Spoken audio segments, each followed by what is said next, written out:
नबी पाक अलैहिस्सलाम ने फरमाया, अपने दुख लोगों के सामने ना बयान करना, सेठों नवाबों को ना बताते फिरना, दुनियादारों के सामने जाके ना रोना कि मैं तकलीफ में हूँ। फरमाया अगर दुनियादारों को दुख बताओगे रब तुम्हें कभी गनी नहीं करेगा।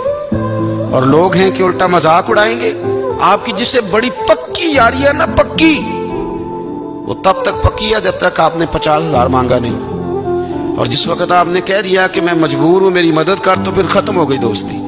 लोगों की ताल्लुकात आपके साथ तब तक हैं जब तक आप उनसे कोई जरूरत वाबस्ता नहीं करते। करीम आबू फरमाने लगे, बंदों के सामने दुख ना बयान करना, अल्लाह तुझे कभी गनी नहीं करेगा। तो अपने दुख अपने रब को बता, तू दुआएं मांग, तू उसकी बारगाह में हाजिर हो, तू उसके हुजूर अर्ज कर।